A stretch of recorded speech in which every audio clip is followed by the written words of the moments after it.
How does it look? Amazing. Perfect. Just right.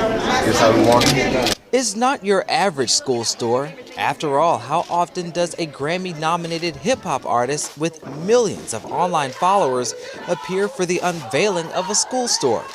Atlanta's own Sergio Kitchens, best known by his stage name Gunna, and Goodr CEO and founder Jasmine Crowe teamed up to offer a solution to a problem affecting millions of people across the country: food insecurity.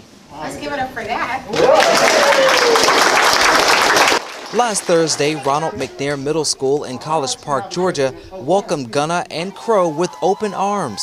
The school is where you'll find Gunna's Drip Closet and Goodr Grocery, a space dedicated within the school for students to get nutritious food and clothes.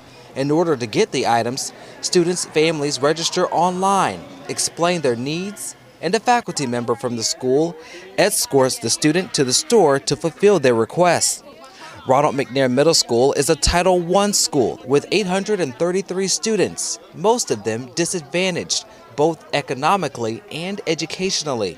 Crowe knew this school would be the perfect fit for the store, so she contacted the school principal, John Madden Jr. The school really, it was a very low performing school. It had an F, and then it ended up, under his direction, they got up to a C.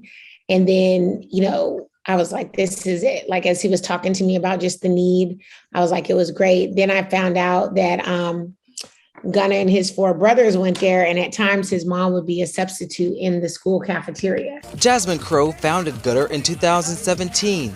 Her company focuses on finding food and hunger solutions.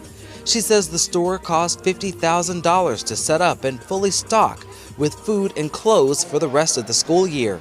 She began her fight against hunger in 2013, where she helped feed hundreds of people experiencing homelessness in downtown Atlanta. She bought healthy food and cooked it herself to serve those in need each weekend. And I was like, hey, it would be so great if I could get the food donated. So I started researching like what happens to extra food at the end of the night. And I learned about food waste. And I was just blown away with how much food we waste in this country when so many people go hungry. On September 8th, the U.S. Department of Agriculture released its annual food insecurity report. Throughout 2020, food insecurity jumped for Black households from 19% in 2019 to 21% by the end of 2020.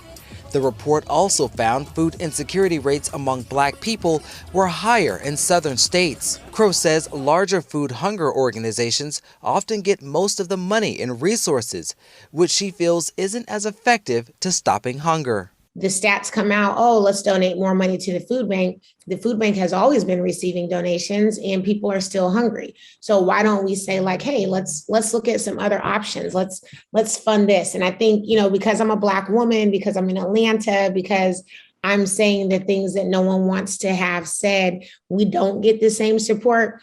But I do think we make the most impact. Crowe says even though the response has been overwhelmingly positive for the in-school grocery store, her viral tweet did garner a bit of a mixed reaction. When the tweet went viral, there are all these people that are like, first of all, I just had only showed like our shelf-stable shelf, and people were like, oh, there's nothing healthy, but there really was. We were really concentrated. We made sure there were vegan options.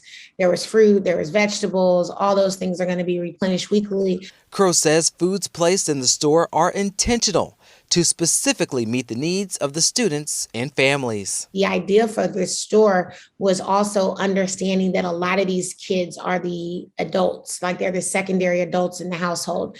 They're going home, their parents are still at work, they're often cooking meals for their little brothers and sisters. And so we really focused on like, that's why there's Stouffer's lasagna in there, that a kid can say like, okay, this can go in the oven for 45 minutes. And then me and my little brothers can have, food tonight. Reporting for Atlanta Black Star, I'm Cavante Smalls.